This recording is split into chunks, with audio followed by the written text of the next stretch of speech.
Hello, folks. Episode 2, Fact and Fiction, Heart and Humor. So my first fact and fiction I want to start out with today is this. Fiction. I had all kinds of strength and confidence 2 days ago when I recorded my first YouTube video. Total crap. I was nervous, but I knew I had to do it. It was like ripping off the Band-Aid, and I'm so glad I did, because the fact that goes along with it is the comments and support I got from friends and family that really motivated me to keep going. I know it's baby steps and it's something that has to build, but it was great. I got some feedback. I got some great comments. So feedback so far, which is setting on the camera a little bit different, a little higher. So I hope that was a success. A little bit more casual background. So you got the rocking chair. I had a suggestion from an old friend of mine from up north, but I'm going to put his suggestion on the back burner, and I'm going to see how my way goes first. You know who you are. And I will consider yours on a later date. So I would like to start with a little bit of humor, just because humor is what we need right now. So a few humor-led fact and fiction. First of all, as far as the world is right now, I feel that the fiction is that this is the new normal. I've heard that phrase going around, and I don't think that is real. The fact of the matter, I think this is just our current normal. I would like to say that when our normal picks back up, that will be a new normal, and it'll just be a refreshed normal. It'll have a little different landscape, and we'll have some new habits, but that'll be our new normal. Also, keeping your toenails and fingernails groomed is considered a mani-pedi. That is a new fact now. Just because your dogs are looking at you, they're just judgmental little fur balls. Don't worry about that. Showers every 3 days. Yes, that's fact. That's acceptable. Fiction. Wearing your lounge pants and your pajamas all day is acceptable. Fact is, put on some clean clothes, you'll feel great. We have so many things that are changed right now. The beauty industry. We are, as you recall from my first video, I was a hairdresser for 20 years, and I also have had long nails for 20 years, and I have stumpy little nubs right now, and it's very hard, but it also broke my habit. I realize now that even though I've been known for those nails for 20 years, it didn't really change who I am. Oh, they're coming back on as soon as all this blows over, but I'll be good to go. Fiction. You cannot tell your hairdresser that because you only showered once every 3 days, your growth of your hair was slower, so that's why your roots aren't as long as they should be when we finally see you again. Don't put a drugstore color on your hair without letting us know. We won't be mad, we'll understand, but we won't believe you if you tell us that in 3 months that you only grew 1.5 inches of hair. And it is acceptable to put eyeshadow on your roots. It's acceptable to put mascara on your roots. It is not acceptable to cut your own bangs. That's fact. Please don't do it. Just put the scissors down and walk away. Fact. I have bangs. Yes, they were to the side because my eyebrow drawing on skills go from university degree to first day of kindergarten. So I use my bangs to choose which eye gets shown. And yeah, I just said that. So another fact about this interesting lifestyle we have right now is it is awesome to have supper with the family every night. And fiction, it is still not acceptable for table farts, just so you know, to my son. And just because we're there more frequently doesn't mean you should lose the manners. We have a lot of hard stresses that we're handling right now, and everybody is handling them. Whether we're handling them well or not, I can't really tell you. Because it hasn't been long enough yet where we're really reaching out to people. There's been a lot of motivational things coming up for us to do. There's been a lot of talk of make sure you're reaching out and helping others as much as you can. And that's the big picture, but the little picture is still back home. It's still, we're feeling lonely, and we're feeling that we're just separated from people that we're used to being separate, or not used to being separated from, pardon me. Social needs, fact. Even people that don't think they like people, you're gonna miss people when you're not supposed to be around people. I've heard a lot of people say that they've been in training for this for a long time because social environments don't make them comfortable. But in the end, we all need people around, and not being able to have that, even on a simple scale, one-on-one, is hard. So use the technology that you have, and things will go from there. We'll have, I've had a few morning coffees with people. I've never face chatted on the phone with my sister before, and she just lives up the street, and we had coffee on FaceTime just last week. So it's interesting to do new things and try new things.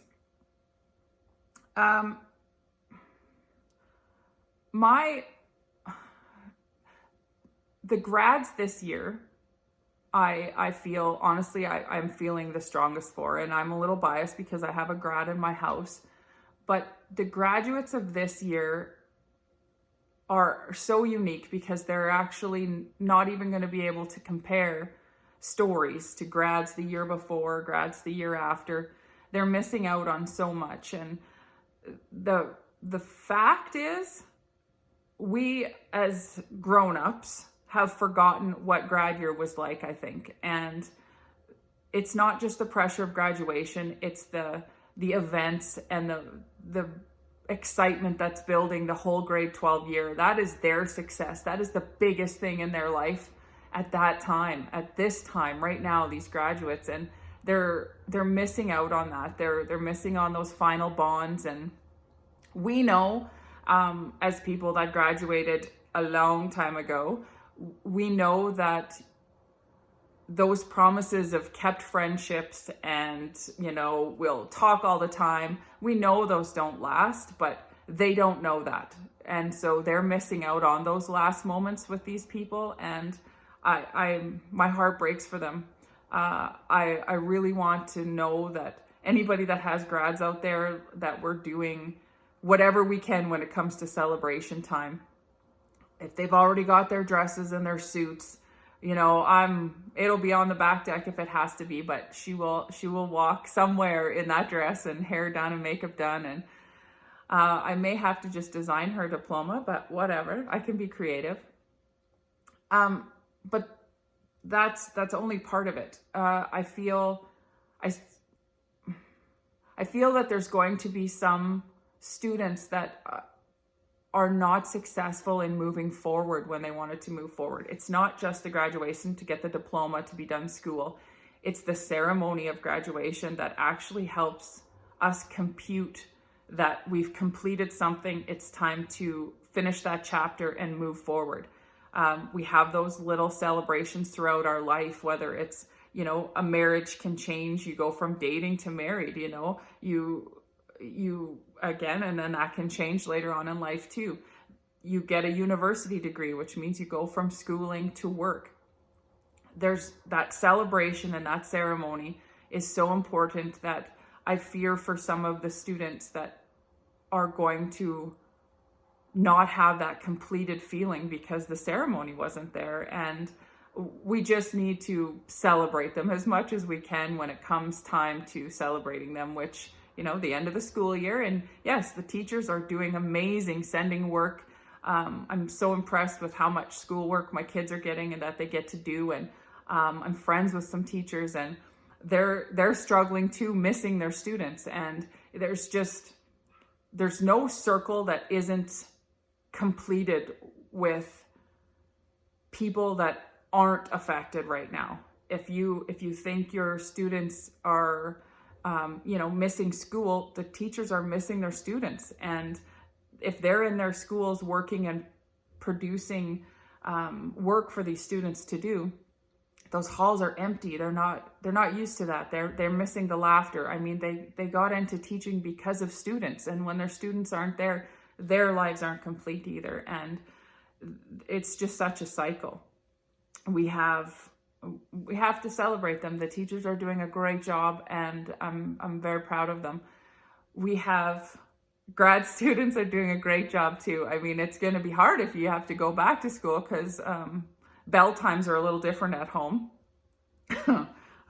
Breakfast is now lunch-ish. It's not really even breakfast anymore. So normal will come back, but it might be a little bit of a hard jump when it does become back to normal, which I hope it does very soon. We have social needs in our young people too. We are holding strong as the grown-ups of the environment, but I have to say I'm a very social person, and I love talking to you right now, but looking at myself in a camera isn't quite what I need. I have a lot of people outside of the world that I like to see and I like to talk to, and I just like to be out. I love social atmospheres, people watching and understanding why people do the things they do. So this is a real struggle for me, being inside and not even being able to go to work anymore. So the small group of people I did have on a regular basis, I don't have them anymore either. So it's just my household, and it's great. The fact about that is that I've gotten to know my children again. I have gotten to know what they're like, what their opinions are, which they have opinions, let's face it, they're my kids. But they're great, but I miss my grandkids. They're growing so fast. The videos are great. I love watching anything from Instagram little videos to Snapchat videos.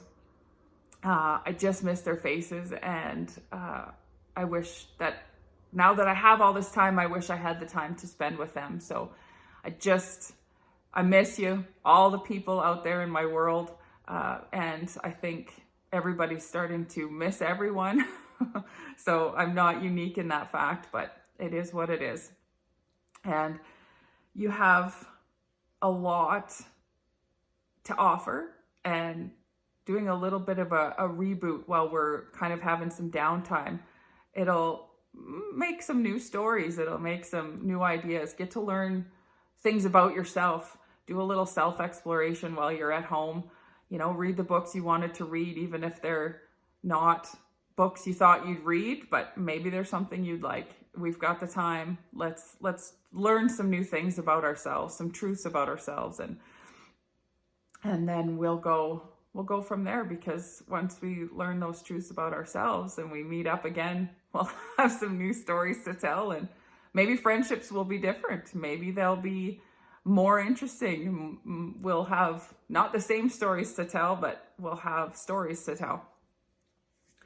We have